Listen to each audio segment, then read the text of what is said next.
Well, signing up for websites usually involves entering your name, email, age, and gender. And unfortunately, that includes on car insurance forms where I really am tempted to tick the female box so that I can get the cheaper premiums.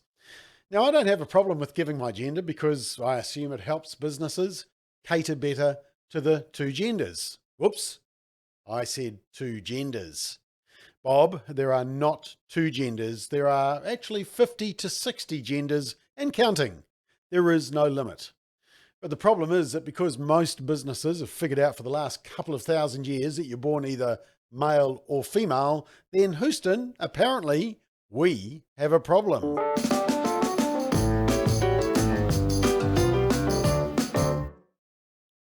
So when you're filling in this form online, if you're lucky, there might be a gender diverse option. But that label doesn't come anywhere close to capturing the diversity of gender identities that exist outside the naughty, evil female-male binary. Well, never fear. The woke business Spark, along with an activist group, have created Beyond Binary Code. And gender, being born male and female, is bad, bad, bad. You are forced to misidentify yourself. Apparently you have to lie. You have to lie because you have to tell a biological truth on a form. Simply being asked for your birth sex is now bad. If you've never questioned your gender, you probably don't notice how often you get gendered online.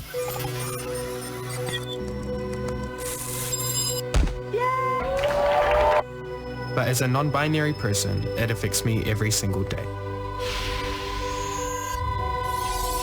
If a form has a field that's asking for someone's gender and there are only two choices, people are going to lie. You are forced to choose male or female, and then you're forced to misidentify yourself.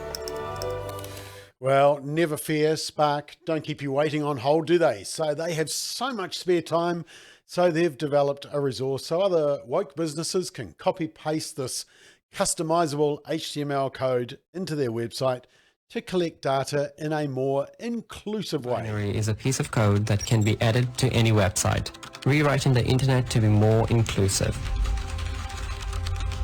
Co-created with Rainbow Communities, it helps companies know when and how to ask for gender information, It gives businesses true data on their customers. opening space for people like me.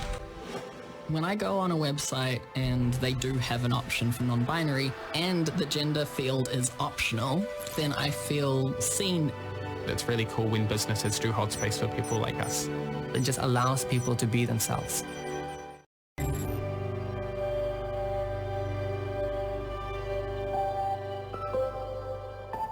Well, there you go. And apparently this is the code that you will get. And as you can see, it's all about preferred pronouns and buying into the gender ideology.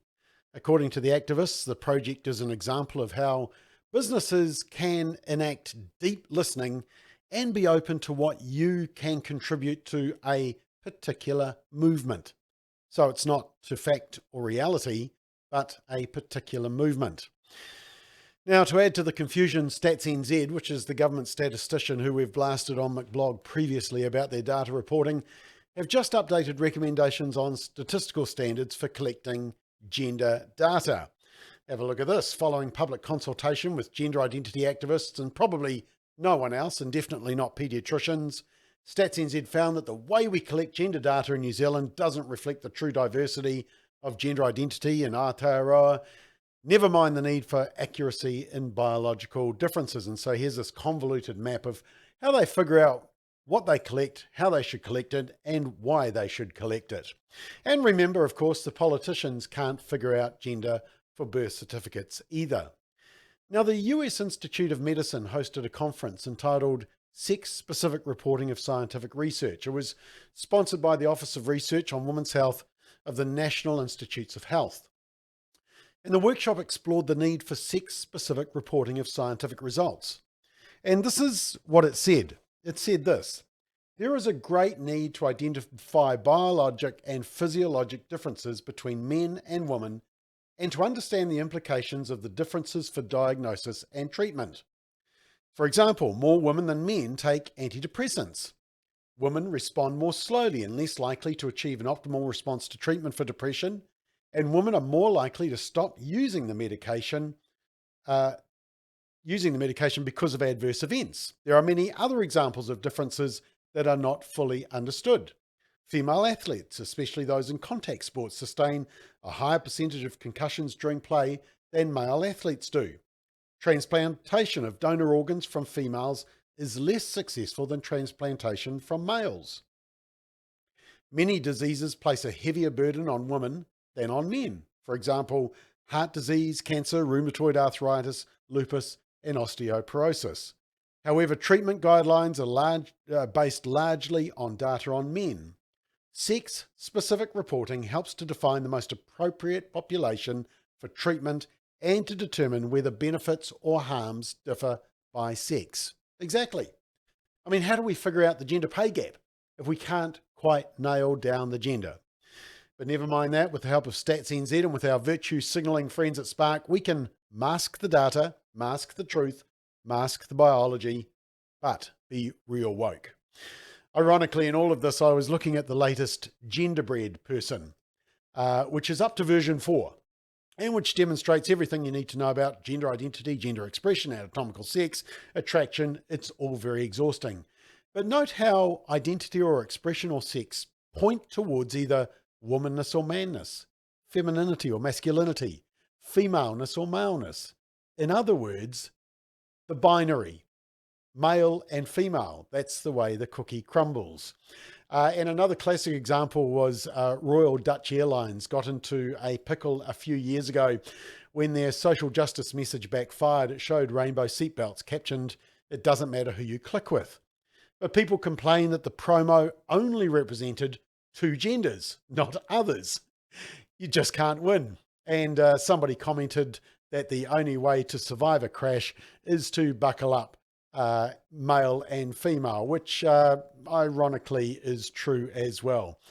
Male and female work. Ask any electrician or plumber. In fact, let me leave you with this little training video from an electrics company in the US highlighting the importance of male to female for safety and functionality and what can go wrong. Maybe this is compulsory viewing for some Spark employees. Oftentimes we hear from our customers about using a cord which has two male plug sides. At first, this may sound like a quick and easy solution, but it is a rather dangerous option. When you plug in such a cord, there will be electricity flowing to the exposed plug. There can be electrical arcing, which is incredibly dangerous to any living thing. If this is touched, you can get shocked. If it is touched by something else, it could potentially start a fire. Even if you are the extremely careful type, we still recommend staying away from cords where both sides are a plug. Even if you think you will be the only one to use it, you can never be too sure. There's always a possibility of someone else getting their hands on it and getting hurt. Not only that, but they do not follow any codes, and electricians won't use them because they can lose their license. Yeah, well, it's pretty obvious. Male and female do matter, and it feels like you're stating the obvious, but in today's confused woke culture, maybe we need to state the obvious.